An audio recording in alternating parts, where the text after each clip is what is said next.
Здравейте, аз съм Радослав Вълф от Free Traders и днес 12 юни ще ви представя нашия анализ на валутната двойка евро-долар.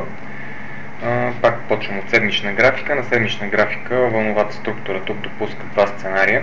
Разглеждаме покачването при тази валутна двойка като двоен зигзаг, съответно W в зелено, и по бичия сценарий Хикс вълна в зелено е приключила като сложна корекция. Според този сценарий в момента сме в Y вълна в зелено. Потвърждението на този сценарий ще идва чак при пробив на вълна Хикс в синьо на 1.4939. Другият сценарий, който е възможен, е вълна Хикс в зелено да не е приключила и да се развива като двоен зигзаг. Според единия вариант имаме W и вече е завършена Хикс вълна в синьо. По този сценарий ще направим още една тройка надолу и съответно ще има пробиви на 1.2042 и 1.1875. Алтернативен вариант също е Хикс вълна в синьо да не е приключила, да се развие странично и тогава да последва тази тройка надолу. За сега се придържаме повече към мечия сценарий, тъй като сме в нисходящ тренд.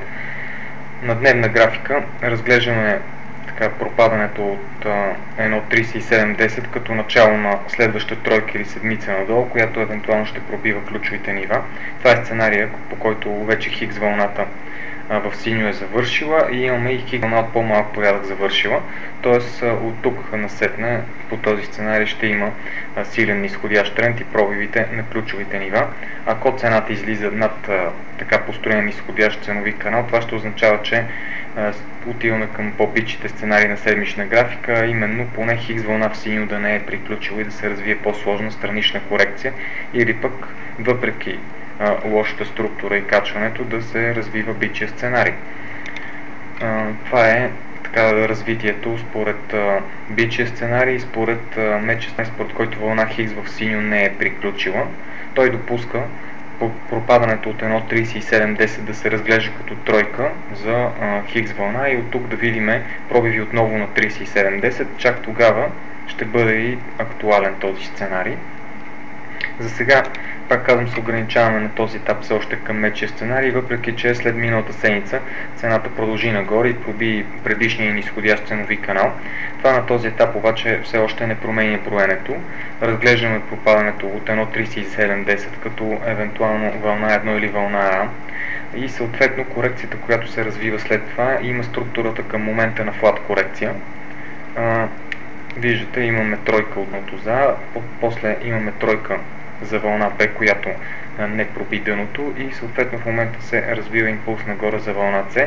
Импулсът на този етап все още не изглежда завършен и евентуално предстои развитие на една вълна 4 и една вълна 5, но ако цената се задържа в нисходящия ценови канал и съответно от тук тръгваме надолу, този сценарий е много вероятен и е така приблизително началото на следващата седмица да очакваме обръщане на основния тренд.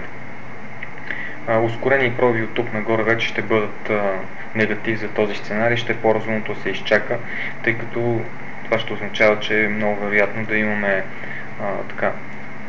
малко по-сложна структура, която допуска пробиви на 1.3710 и съответно по-бичите сценарии на седмична графика да се развиват.